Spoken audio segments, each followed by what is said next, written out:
भक्तजनों, मैं राम सागर शास्त्री आप लोगों के समक्ष रखने जा रहा हूं एक प्रसंग, राजा पुरूरवा की कथा। देखिए, चंद्रवंश में एक प्रतापी राजा पुरूरवा हुए, जिनका जन्म बुध और इला के संसर्ग से हुआ था। राजा बड़ा रूपवान, गुणवान, धर्मनिष्ठ, उदार और पराक्रमी था, जिसका यश तीनों लोकों में फैल गया।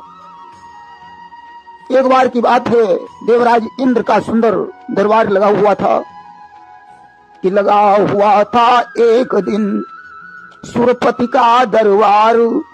बैठे थे आनंद से सभी सूर सरदार। सारे देवताओं के साथ साथ उर्वशी अप्सरा भी उस सभा में बैठी हुई थी। उसी समय नारायण नारायण का स्मरण करते हुए देवर्षि नारद आ गए। इंद्र ने उठकर देवर्षि नारद का सम्मान किया। नारद ने कहा, देवराज, इन दिनों तीनों लोकों में पुरूरवा के समान कोई पराक्रमी और धर्मनिष्ठ राजा नहीं है।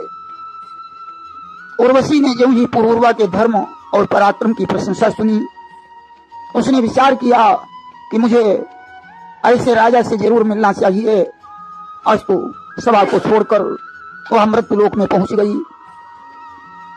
महर्षि मित्रावरुण अपने आश्रम में बैठे हुए भगवान का ध्यान कर रहे थे कि मित्रावरुण कुटी तप करही, रामचरण पंकज उर्धरही। उसी समय उर्वशी अप्सरा उनके आश्रम के पास से होकर गुजरी कि लिखा गुरु गुण ज्ञान निधाना, और काम जगत महाई बलवाना। उसकी पायल की झंकार से मित्रावरुण की आंखें खुल गईं और वे उर्वशी को देखकर मोहित हो गए। काम वेग से उनका शुक्र स्कंदन हो गया, जिसे उन्होंने घड़े में रख दिया, जिसके द्वारा आगे चलकर अगस्त ऋषि का जन्म हुआ। मित्रावरुण ने क्रोध में आकर उर्वशी को श्राप दे दिया। दीन श्राप मुनि कर विश्वासा, कि अब तुम करहु भूमि तलवासा। हे उर्वशी, तुझे मृत्युलोक में टहलने का बड़ा शौक है, इसलिए मैं श्राप देता हूं कि अब तुझे मृत्युलोक में ही रहना पड़ेगा। आज तो उर्वशी दुखी होकर वहां से चली गई और पुरूरवा के बाग में पहुंचकर झूला झूलने लगी। उसने दो गंधर्वों को भेड़ बनाकर अपने पास रखा। माली से उस अप्सरा का समाचार पाकर राजा पुरूरवा अपने बाग में पहुंचा। उसने झूला झूलते हुए उर्वशी को देखा और मंत्रमुग्ध हो गया। उसने कहा, सुंदरी, तुम्हारे रूप पर मैं मोहित हूं, अतः तुम मेरे साथ विवाह कर लो। कि उर इच्छा अस करऊ विवाहू, अपूर्वहु सुंदरी मोर उछाऊ। उर्वशी ने कहा, राजन, मैं भी चाहती हूं कि मेरा विवाह आपके साथ हो जाए, परंतु मेरी 3 शर्तें हैं। पहली शर्त यह है कि हमारी भेड़ों को कष्ट नहीं मिलना चाहिए। हमारी दूसरी शर्त है कि मुझे नवीन घृत का भोज चाहिए, और हमारी तीसरी शर्त है कि संसर्ग के अतिरिक्त मुझे वस्त्रहीन दिखाई मत पड़ना। जिस दिन आप हमारी तीनों शर्तों को भूल जाएंगे, उसी दिन मैं आपको छोड़कर चली जाऊंगी। राजा ने उर्वशी की तीनों शर्तों को स्वीकार कर लिया। आज तो उर्वशी पुरूरवा के साथ विहार करने लगी। इधर देवराज इंद्र उर्वशी के बिना बेचैन हो गए। उन्होंने गंधर्वों से कहा कि उर्वशी रहितम मयि मा स्थानम नाति शोभते। उर्वशी के बिना मेरा यह स्थान शोभा नहीं देता है, इसलिए जाओ और मृत्युलोक से उर्वशी को ले आओ। गंधर्वों ने आधी रात के समय पुरूरवा के महल में प्रवेश किया। उर्वशी से मिलकर अपनी माया से नया घृत बदलकर पुराना घृत उर्वशी को खिला दिया और भेड़ों को चुराकर चलते बने।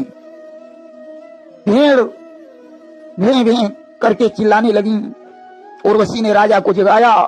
उसने कहा, राजन देखो, कोई भेड़ों को चुराकर भागा जा रहा है। राजा पुरूरवा निर्वस्त्र पड़ा हुआ था। उसने हाथ में तलवार उठाई और भाग खड़ा हुआ। अब तक गंधर्व भेड़ों को लेकर आकाश में चले गए। राजा वापस लौट आया। उर्वशी ने राजा को वस्त्रहीन अवस्था में देखा। उसने कहा, राजन मेरी शर्तों को तुम निभा नहीं पाए, इसलिए मैं तुम्हें छोड़कर जा रही हूं। उर्वशी चली गई। इधर राजा उर्वशी के सोच में दुखी रहने लगा। एक दिन की बात है, राजा पुरूरवा कुरुक्षेत्र में सरस्वती नदी के तट पर एक सेमर वृक्ष के नीचे दुखी अवस्था में बैठा हुआ था। उसी समय उर्वशी रंभा, तिलोत्तमा आदि 5 सहेलियों के साथ सरस्वती कुंड में स्नान करने के लिए आई। जैसे ही राजा की नजर उर्वशी पर पड़ी, वह विकल हो गया। उसने चिल्लाकर कहा, सुंदरी तुम कितनी निष्ठुर हो जो मुझे छोड़कर चली गई। आज तुम मुझे प्रसन्न किए बिना नहीं जा सकती हो। तिलोत्तमा पूछने लगी, उर्वशी यह कौन है? उर्वशी ने कहा, यही मृत्युलोक के राजा पुरूरवा हैं। मैं इन्हीं के पास पहले रहती थी। तिलोत्तमा ने कहा, उर्वशी इतना कठोर मत बनो, या राजा तुम्हारे सोच में पागल हो रहा है। तुम्हें इसकी बात जरूर सुननी चाहिए। आज उर्वशी पुरूरवा के पास पहुंची। उसने कहा, राजन तुम मनुष्य हो, इंद्रिय जित बनो। कि क्वापि सख्यम न वै स्त्रीणाम मृकाणाम हृदयम यथा। तुम्हें मालूम होना चाहिए कि स्त्रियां किसी की मित्र नहीं होती हैं। स्त्रियों का हृदय और भेड़िया का हृदय बिल्कुल एक जैसा होता है। भेड़िया को दया नहीं होती, वैसे ही स्त्रियों को दया नहीं होती।